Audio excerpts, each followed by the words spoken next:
Greetings. I'm Joe, if you don't know, and also sometimes referred to as the good man. I'm usually a voice in the background somewhere, or I'm outside making a lot of noise, so it's hard to video. It's my contribution. But today, I get to be the star. I'm going to introduce this video and do the first part for you. And the general subject of this video is sprouts. Things are sprouting out all over around the Crone house because it's not even June. So it's before that, it's back in the spring. Things have to be sprouting everywhere before they come busting out everywhere in June. So we're starting a lot of things, as you've been seeing. And one of the things that we do start is starting from seed to be able to plant our little sprouts in the ground and grow them from there. And that's very important, very important. We do that in several ways. One of the ways we do them is by planting them in these, which are little paper cups. And they hold just a nice amount of soil for a brand new seed to get started in, and then they go directly into the ground because they are biodegradable. They're made from just plain paper. If you have a printer in your house, you have lots of paper. So it's just regular paper that you can print on, but in our house we like to use scrap paper, junk mail. God, junk mail comes all the time. So there's not usually a shortage of that. So anything that's 8.5 by 11 will make this. Okay, and if you're using junk mail, then it's a good reuse, recycle business. So let's get started, and I will show you how to make one of these. We'll adjust the camera so you can see what's going on. So, regular sheet of junk mail. This one even has already been reused for notes on the second side, and that's okay, that's fine. This kind of paper is all biodegradable. The little bit of ink on it doesn't really seem to make any difference. A little bit of pencil lines don't make any difference at all. So we will start with this. And usually if it's something that only has printing on one side, I will start with that side down. And when it's done, the cup inside the cup where the seed is doesn't have any writing on it. So but that's not a big deal. If it's important to you or you like that, then you should do it that way. So here we go, starting very simply. 8.5 by 11 sheet of paper, fold in half. Right there. And I will say as I begin that it is pretty important at all phases of this to really get a good crease on your lines. Okay, that'll make a difference when you're folding multiple shapes later and multiple sheets of paper together. So we folded it in half, creased that, then we're going to fold it back the other way in half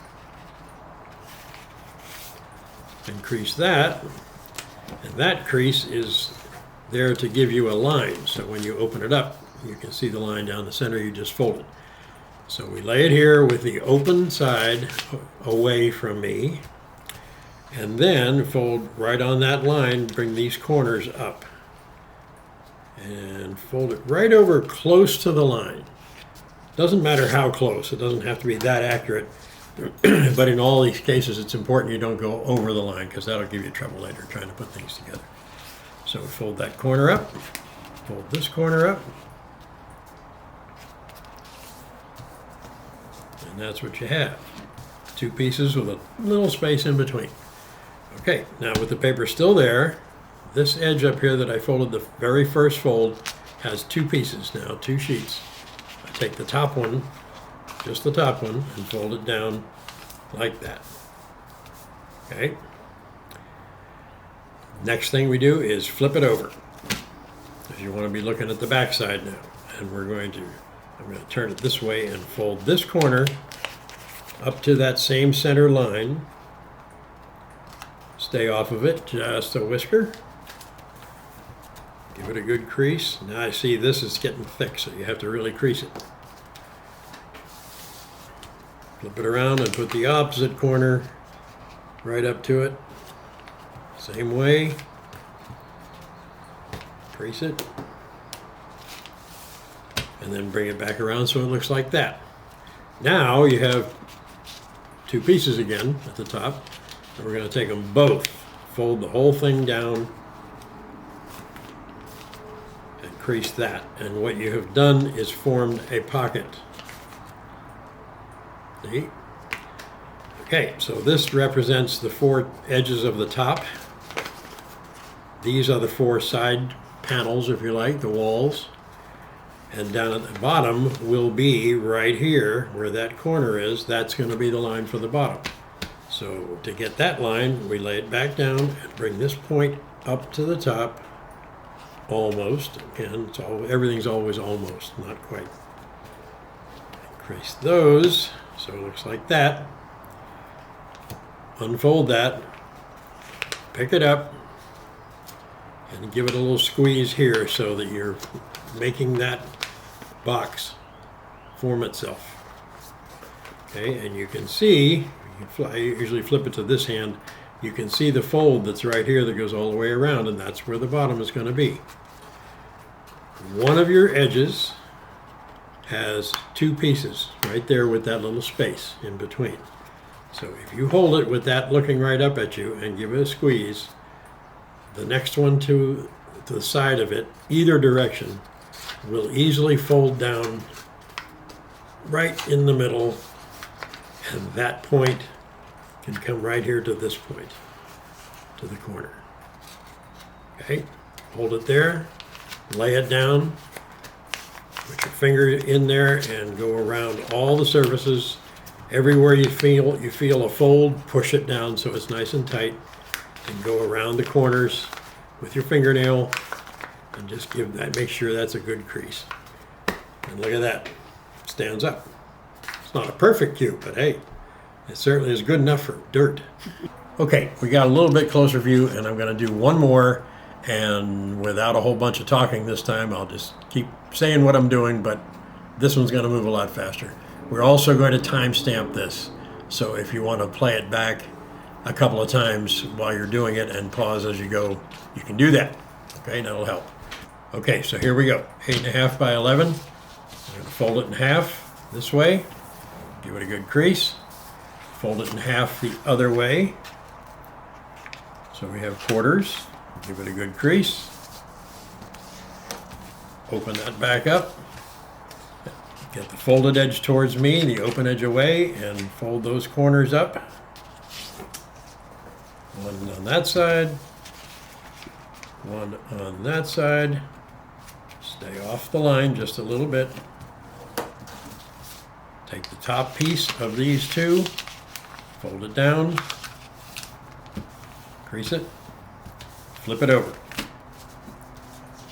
Taking these corners in, the top corners, almost on the line, and again from the opposite side.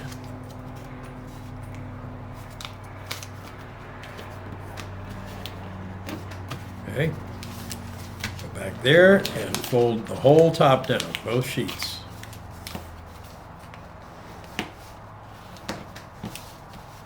Take this point to establish the bottom, up almost to the top edge. Crease it both sides.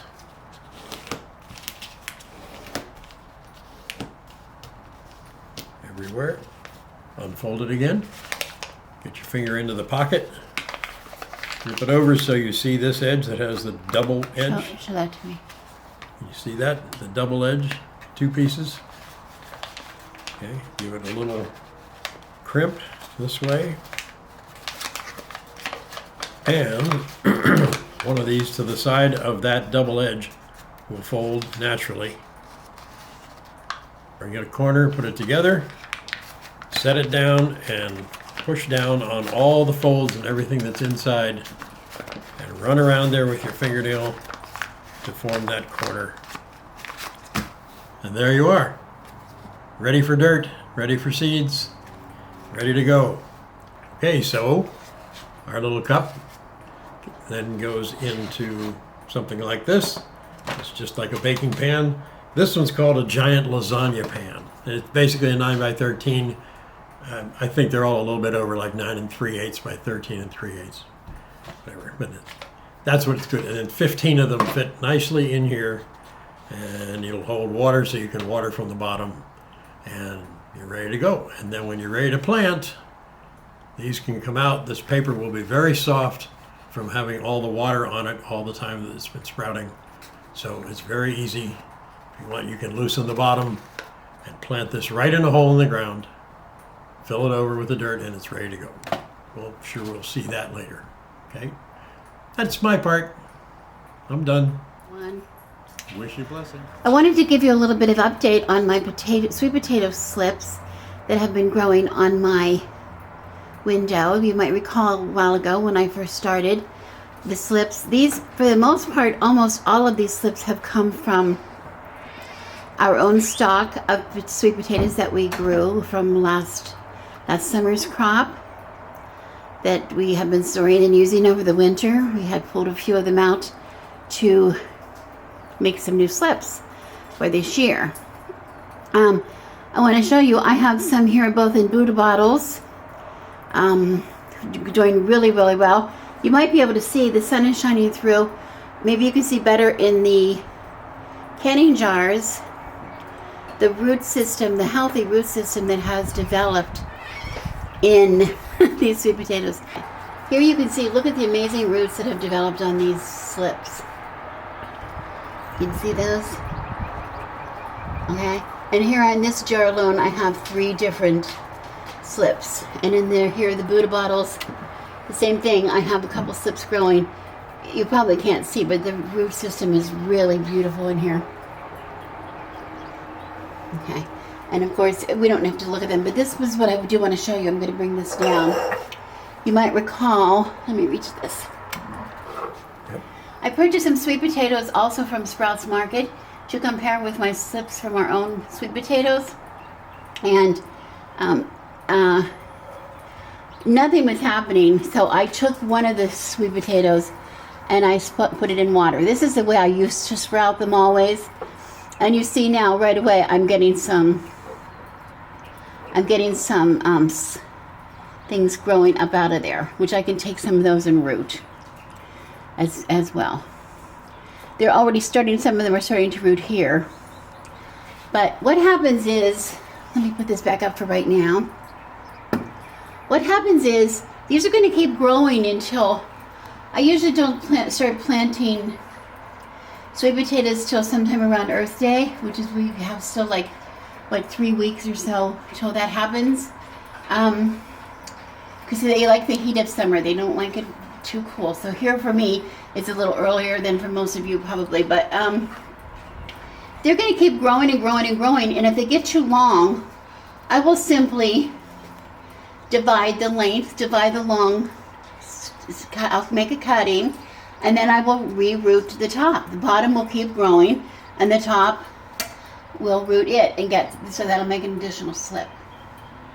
Okay, I'm going to move the camera so I can show you how I get the slips going in water, and you can catch up on how my sweet potatoes have been doing under the grow light on the warming mat, the heat mat.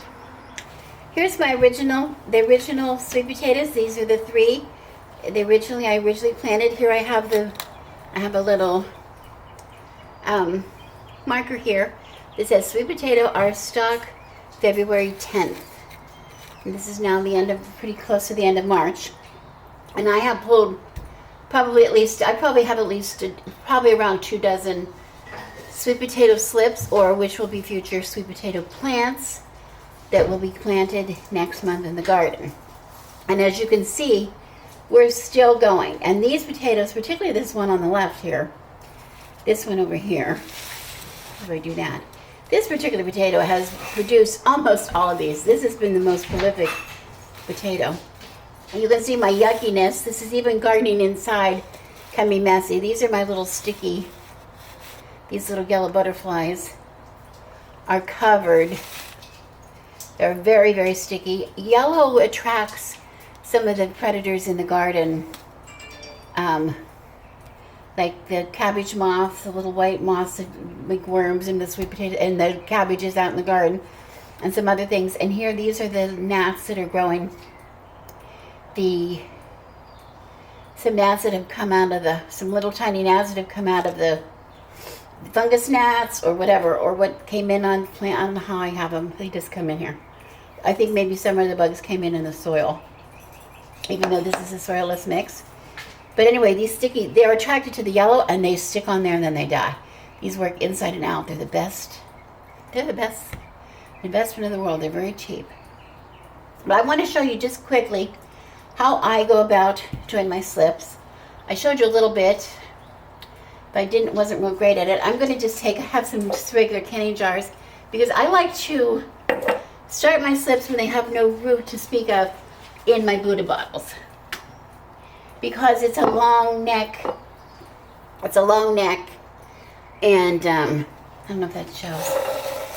It's a long neck, and I can fill water clear to the very top, so I can get a good root system underneath. And then when I get a good root system growing, I take them and I transfer them to a jar, a canning jar like this. Or I can fit quite a few in one jar. Let me fill it.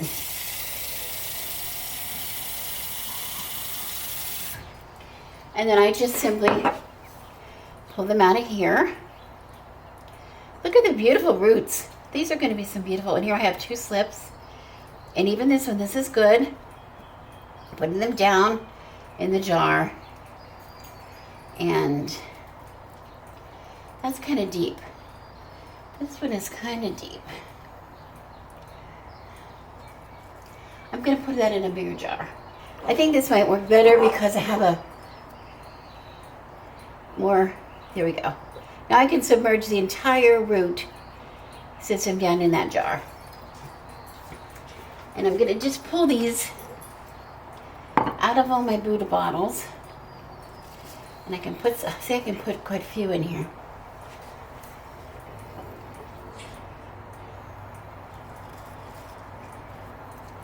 So I'm going to go here.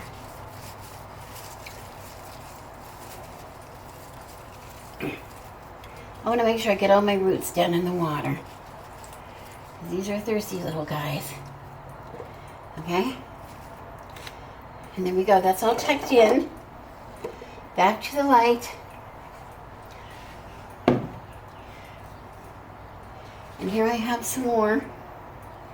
Look at the nice long roots on these. Here's we got slips here.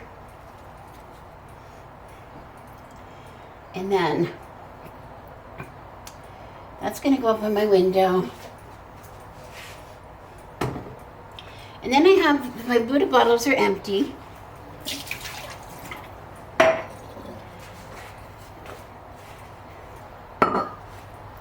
Making a little bit of a mess here.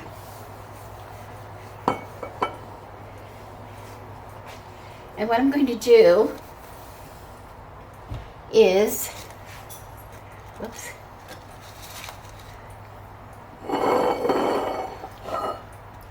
I'm going to pull some slips off of here and show you how I want to root these.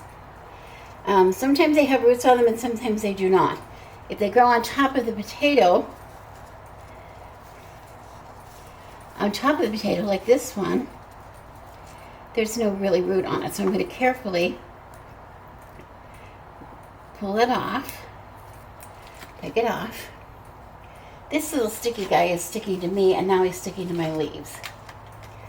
Just a minute here. He's damaging my leaves. That's not good. Here we go. Sorry about that. Sorry about that. You'll be okay. And I have these little leaves underneath, but you see I don't have any roots. So I want to get some roots. So I'm going to just pull off some of the bottom leaves. And these are going to go in my, they're going to go in my compost, so that's not wasted. And then I'm going to pop it into the jar.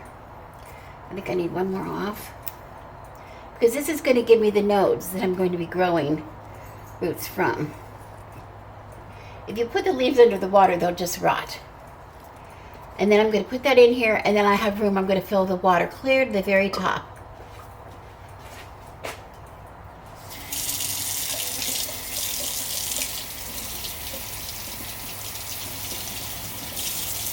Clear to the very top, and then it goes up on the window.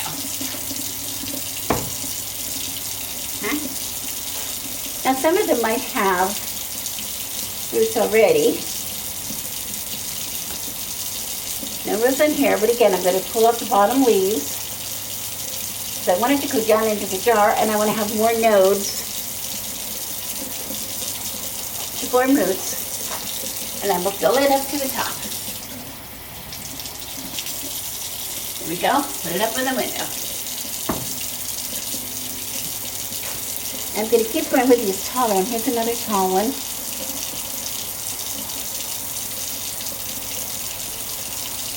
And it might have roots because it's pretty far down. Nope. Oh, it's starting to grow roots. Just starting. See that? So again, pull off the bottom, couple, pop it in a bottle, and fill it to the top.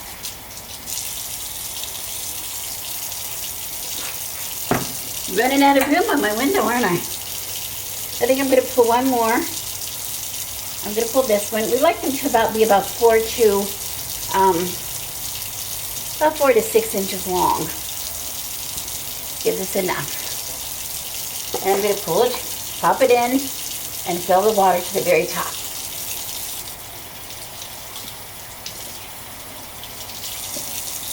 And then put it up on the window. Give it some light. Now, and then this is going to go back under,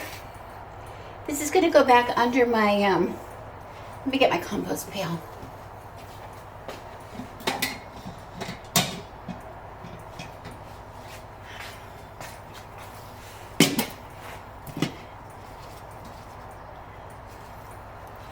Nothing gets wasted in a witch's kitchen. Okay, so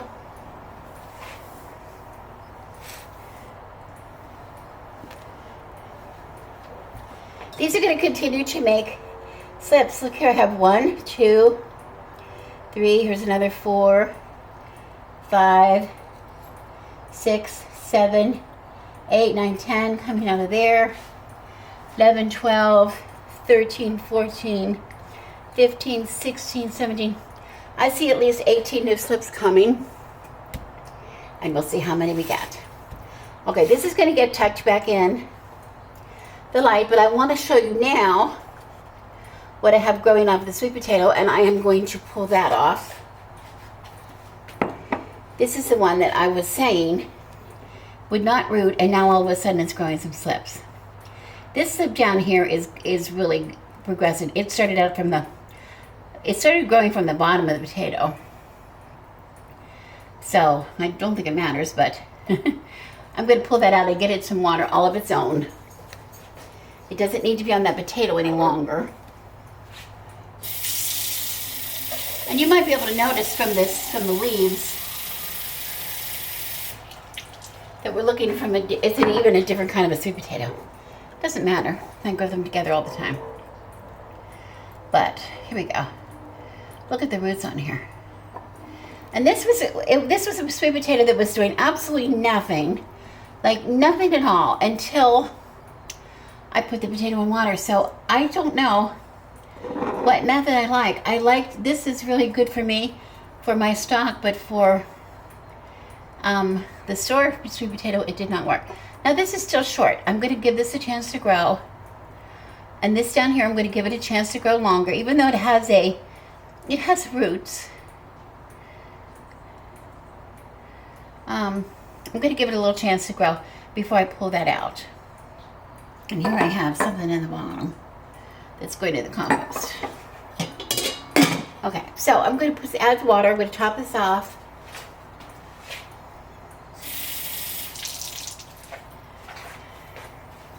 Making sure all of my roots are down in the water. Because roots, when they're outside, are drinking air, and that's not good. And he's going up, and she's going up. And oh, my window's getting full. My window is getting full. So, what we'll do there. Okay, so I'll check back. We'll check back later. At least I'm going to show you when we go to plant them. And give you an idea how many we got. How many we got? No. Right now I have like I said, about 2 dozen or so sweet potatoes slips growing on my windowsill. And every plant, every one of these is going to grow into a plant and produce, I don't know what they say, 6 to 8 sweet potatoes or so. I don't know, it depends on each plant. So that's a pretty good amount. That's a pretty good amount of sweet potatoes so far. We'll see what happens. Okay, now I'm going to show you something else. I'm going to stop here and get set up, and then I'm going to show you what else I'm doing today. It's spring at the Crone house. I'm so excited. We're really getting into it around here. Here my husband this is his collection basket for our hens.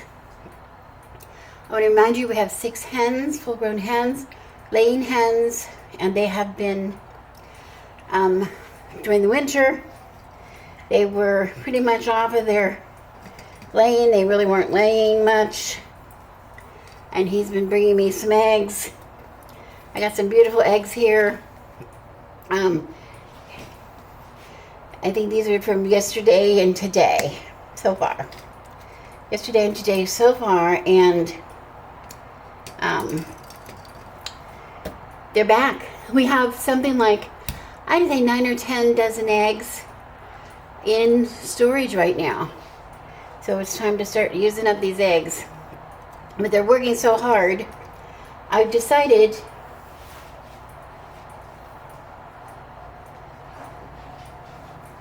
that since they're working so hard, I'm going to give them a treat. Now they have been, of course they're laying, but also we section off places in the yard for a part of the day where they can go and dig and scratch and dig for bugs and scratch up some dirt and eat some of the weeds. So they're hardworking, building some fertilizer for us, and I thought I was also going to give them another treat.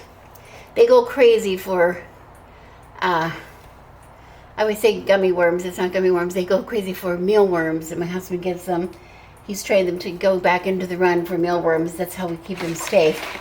But when we have to get them back quickly, we pull them back. But I also thought it was a good idea to give them some treats. So I decided to sprout some of these. These are these are pea shoots, speckled peas. And I thought I would, they're speckled snow peas. And they're something that I thought, I could sprout these and they would probably really love them. So I'm going to just show you really quickly how I do these. And then, let me get a jar. So what I do is I just get a nice clean jar. Here I have a quart jar. And I'm going to take some of these seeds, about a tablespoon or so. You don't have to measure. I'm just going to pour some out.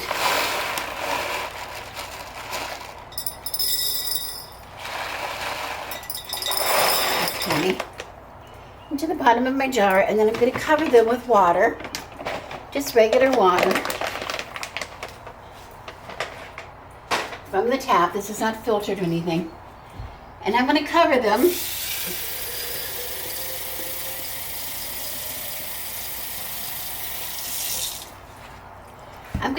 for about so that you have at least 2 to 3 times at least of water over the seeds. These are big seeds, so I give them plenty of water.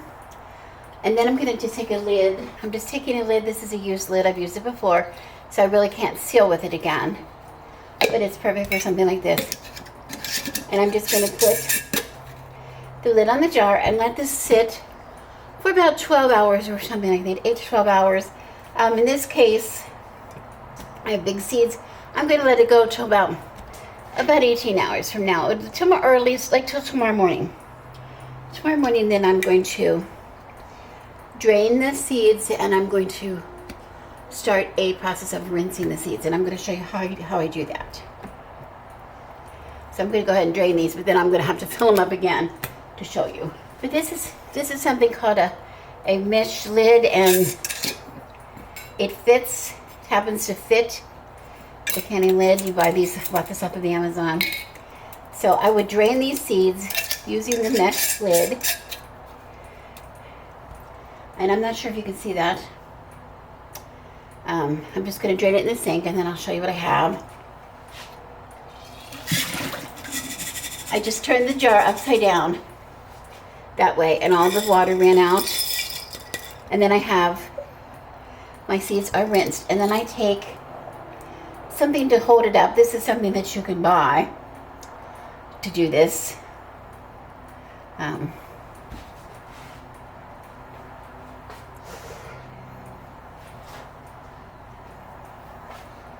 Let's see, how does it go? That way. And then you just,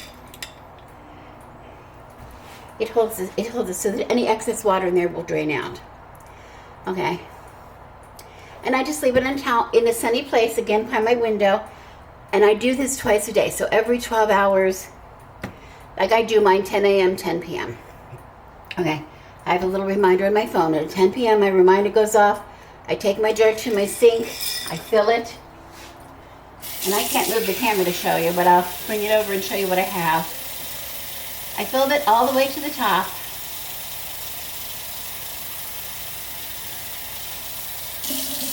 I fill water all the way to the top of the jar. You see? And then I simply turn it over. The water will run out. The water pours out, and then I set it here. And I leave it sit. Again, I have my reminder going off in 12 hours. And I just keep doing this. I'm going to do this, and depending on your seeds, will tell you how long it takes for them to sprout. I think these took me about a week. I'm not sure. When I did it before, I'm going to show you what I have. And then you have a tasty treat. You have a tasty treat for your chickens. Now these, since I did not allow them to soak yet, I'm going to go ahead and fill this. I'm going to take that screen off.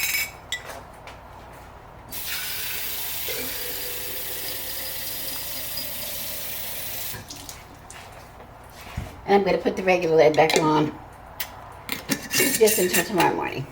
Okay, so this is going to wait for the purpose of television. So that's going to set aside. And eventually what you're going to have, I just want to show you one that I've already done.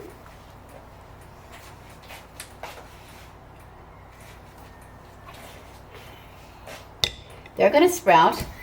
Look what happens. I started out with this, and this is what I get. It looks delicious, and I think my chickens are going to love it. I hope you can see that. I think they're going to really love it. So what I thought would be fun, why don't you come along with me and we'll go outside and we'll see what the ladies think. Here we go. Here we have, these two are the green layers. The green eggs, these are Dixie and Flory. Dixie and Flory, it's alright. This is green scary stuff mixed in with their mealworms. Come on, Edith. Here comes Edith. Hi, Edith. And howdy, Bun Bun. There's the good girls. Come on. Come on, Poppy. Come on, Poppy. Come on. Hey, howdy, Bun Bun. Hey, howdy, Bun Bun. Howdy, Bun Bun has fluffy feet. She's got big fluffy slippers on.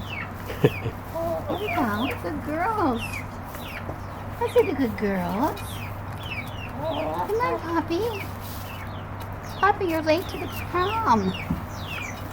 Come on. Oh, they're looking for their mealworms inside. Yes, sir. You're trained. Good girls. Come on, Poppy. Come on, Poppy. Come on, Poppy. She's working away. Now she's not going to get any mealworms. Where are they? And here comes Clara. Come on, Clara. Come and see what everybody's doing. They're having the best time. Hi, Edith. Hi, Edith. Oh, what good girls we have. Come on. What good girls. Yeah, we are. Come on, Edith. There's my good girls. Poppy and Clara are in the they've gone in the run. They think they need to get some mealworms in there. That'll That's be how a- they're trained.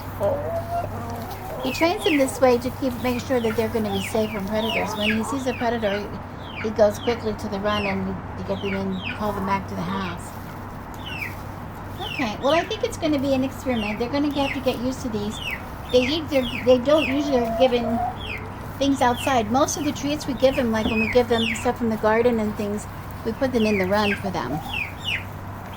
Because then that run is a compost machine.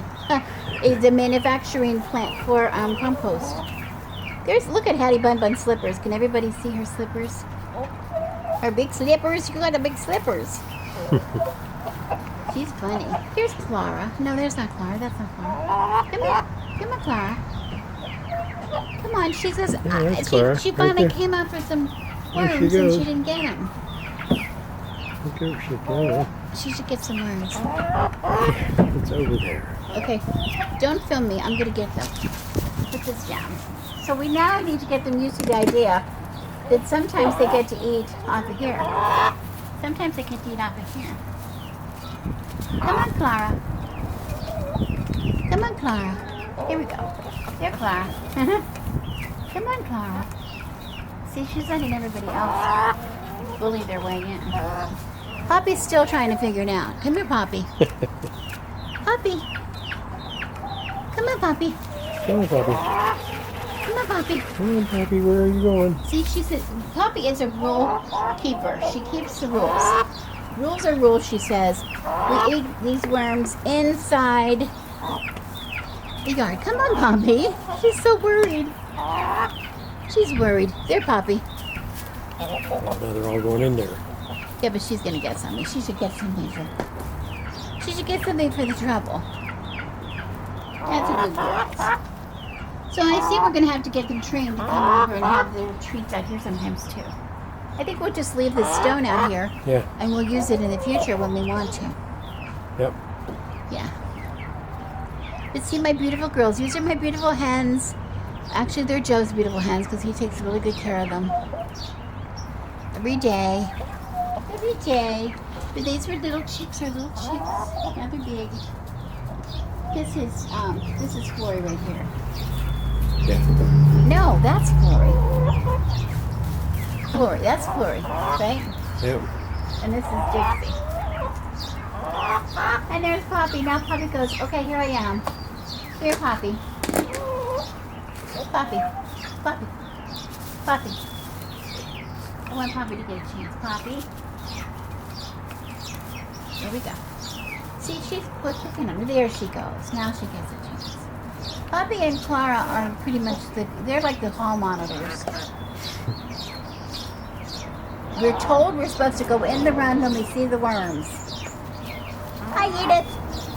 Edith was our little splay leg. If anybody remembers that little splay leg chick that we had, that she couldn't walk. She's doing good now, isn't she?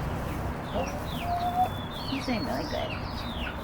Okay, we're ready. We'll give you some more of these another time. We're going to give some more another time. We're going to take the menu and bring them out maybe another day. We'll try when we film these, when we film the school, okay? Mm-hmm. Good girls. You're such good girls. Now you're curious. Now all of you are curious. Aren't you? Edith is so beautiful. I love her colors. Good girls. 6 good girls. Thank you for the eggs. Thank you for the eggs. Thank you for the eggs. You do a good job. Thank you. Thank you. You like these? Who likes these? Who likes these?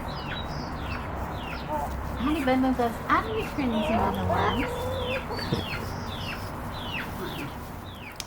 Hey, I'm back and I have the beautiful little planter cups, the little paper cups that the good man has made for me, and I have filled them with a moist mixture, which is, this is what I use for starting my seeds. It's a combination of coconut coir, organic coconut vermiculite and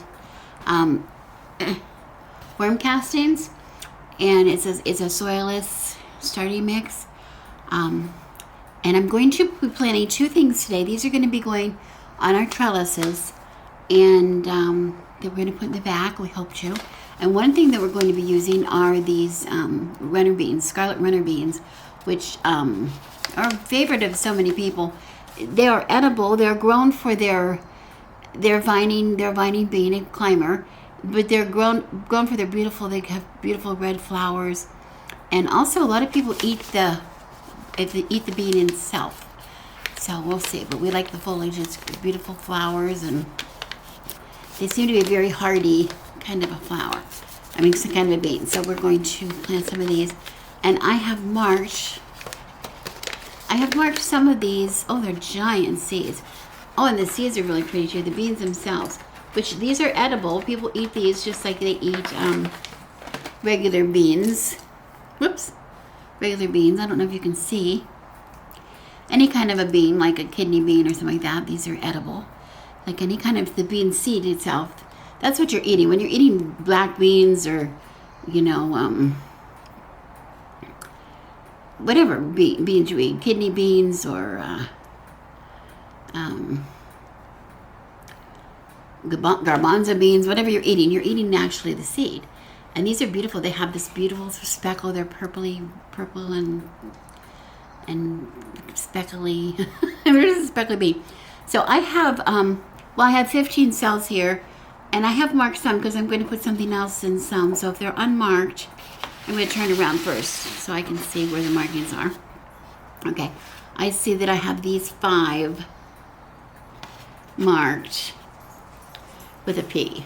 These 5 are marked with a P. I'll show you so I can tell what I'm planting. So the unmarked cells, I'm going to just take 1 seed, and I'm going to plant it. It's got to go pretty deep because it's I'm just going to first of all just stick it in. So I have 1 in each one. And then I will push it in a minute. I'm going to hope that we get a germination. I'm not going to try for 2. I'm going to just try for... There. So I have 1, 2, 3, 4, 5, 6, 7, 8, 9, 10. 10. I'm going to do 10 of the scarlet runner beans. And then... Excuse me, I'm going to sneeze. Excuse me. And before I poke them in, the cells that I have marked here with a P, I have some marked with the letter P. You can see that, all right? I'm going to be planting pole beans. These are regular green beans, like green pole beans. And I have, this is what I want to show you. These are beans that I harvested.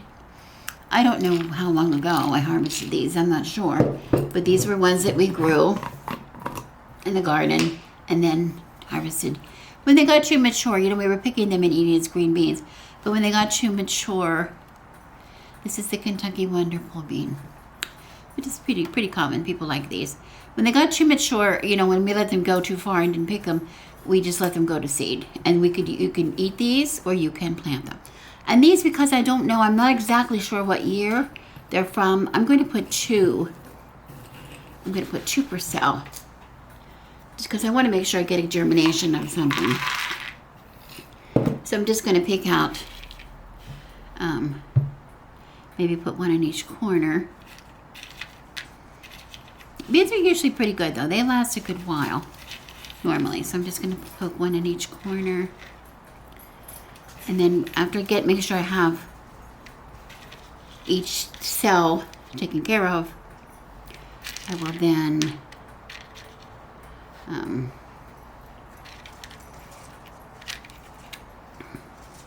I'll get them all planted real deep, and then I'll have to worry about them because I have the letter marked. I should be able to tell if when they're growing, I'm going to be able to tell the difference. I'm not sure when they germinate if there's going to be a big difference or not. So I'll put that back in here. This is another lesson. Don't do what I do. Do what you know you should do, and mark all of your beans. Put a date, put a year on them. I don't think they're that old, but You never know. You just never know. We'll find out. So anyway, so I have them.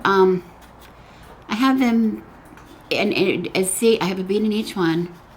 So I'm just going to cover that up, poke it down in, cover it up. I might add a little more soil if I think I need to, but I have it pretty well down. And it's moist. It's just moist. I don't want it too wet. You got to be careful that because the temptation is to make your seeds too wet, and then you're going to end up with. You could end up rotting. If you have any roots at all, they could rot.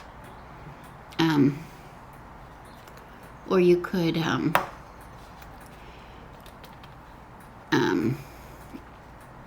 You could get like a mold. They could get moldy. There's a lot of stuff that can happen to it. So we don't want them to be too wet. I think I might add a little bit more soil because they can go pretty deep. Now I have 2 in these, so I am going to add a little more soil on top of there just to get them nice and covered.